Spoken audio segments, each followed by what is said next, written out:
নমস্কার প্রিয় দর্শক, আমি সৌমিতা নিউ বাংলা চ্যানেলে আপনাদের সবাইকে স্বাগত। আজকের বিষয় শিব পার্বতীর বিবাহ কিভাবে হয়েছিল, কিভাবে পার্বতী তপস্যা করে শিবকে পাত্ররূপে লাভ করেন, মহাশিবরাত্রির দিনটি কেনই বা বিশেষ গুরুত্বপূর্ণ, কেন পালন করা হয়, চলুন জেনে নিই।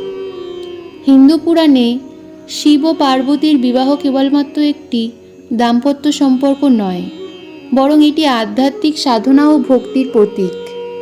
দেবী পার্বতীর কঠোর তপস্যা এবং শিবের আশীর্বাদ লাভের এই মহান কাহিনী ভক্তদের জন্য এক অনুপ্রেরণা। বিশেষ করে মহাশিবরাত্রি এই মহৎ ঘটনাটির সঙ্গে ওতপ্রোতভাবে জড়িত, কারণ এই দিনেই দেবাদিদেব শিব ও মা পার্বতীর বিবাহ সম্পন্ন হয়েছিল বলে মনে করা হয়। দেবী পার্বতী জন্মগ্রহণ করেন রাজা হিমালয়ের কন্যা রূপে। তিনি পূর্বজন্মে সতী নামে পরিচিত ছিলেন এবং মহাদেবের পত্নী ছিলেন। কিন্তু সতী যখন তার পিতার দক্ষের যজ্ঞে শিবকে অপমানিত হতে দেখেন, তখন তিনি আত্মত্যাগ করেন। এই ঘটনার পর শিব গভীর তপস্যায় লীন হন এবং বিশ্ব সংসার থেকে নিজেকে সরিয়ে নেন।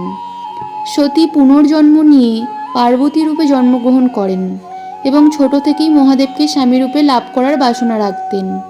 তার বাবা মা চাইলেও তিনি অন্য কোনো দেবতা বা রাজাকে বিবাহ করতে রাজি ছিলেন না। তাই তিনি কঠোর তপস্যা শুরু করেন যাতে শিব তার প্রতি আকৃষ্ট হন। পার্বতী কঠোর ব্রত তপস্যা শুরু করেন। তিনি প্রথমে হিমালয়ের গুহায় গিয়ে শুধুমাত্র ফলমূল খেয়ে থাকতেন। তারপর ধীরে ধীরে তিনি শুধুমাত্র শুকনো পাতা খাওয়া শুরু করেন। পরবর্তীতে সেই পাতাও ত্যাগ করেন এবং সম্পূর্ণ উপবাস রেখে কঠোর তপস্যা চালিয়ে যান। তিনি বরফ ঢাকা পাহাড়ে উন্মুক্ত শরীরে শীত সহ্য করে ধ্যান করেন।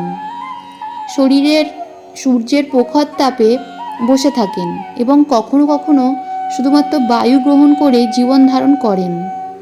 তার এই অদম্য সংকল্প দেখে দেবতারা বিস্মিত হন এবং তারা শিবের কাছে অনুরোধ করেন যাতে তিনি পার্বতীর প্রতি সদয় হন।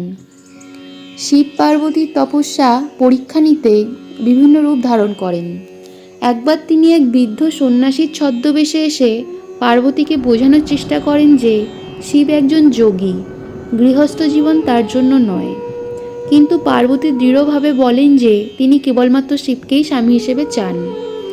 শিব পার্বতীর অটল নিষ্ঠা থেকে সন্তুষ্ট হন এবং স্বয়ং তার সামনে আবির্ভূত হন।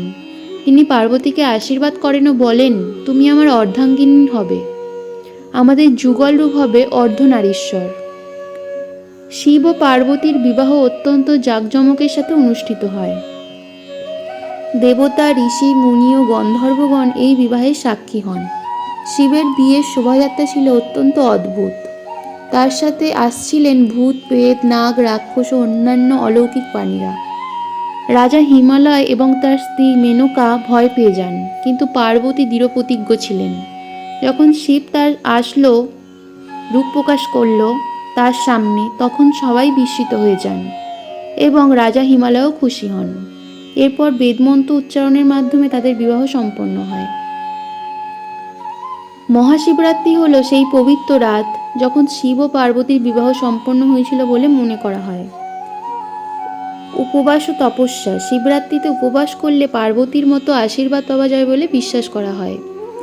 পার্বতীর তপস্যার মতো ভক্তরা শিবলিঙ্গে জল, দুধ ও বেলপাতা নিবেদন করেন। পার্বতীর মতো নিষ্ঠা ও ধৈর্যের মাধ্যমে শিবের কৃপা লাভ করা সম্ভব হয়। বিবাহিত মহিলারা স্বামীর দীর্ঘায়ু ও সুখের জন্য উপবাস করেন, আর অবিবাহিত মেয়েরা শিবের মতো একজন যোগ্য বর কামনা করেন। শিব ও পার্বতীর বিবাহ কেবলমাত্র এক ধর্মীয় আচার নয়, এটি এক মহৎ আধ্যাত্মিক শিক্ষা দেয়। পার্বতীর কঠোর তপস্যা ও সংকল্প দেখায় যে সত্যিকারের প্রেম ও নিষ্ঠা থাকলে যে কোনো বাধাকেই জয় করা সম্ভব।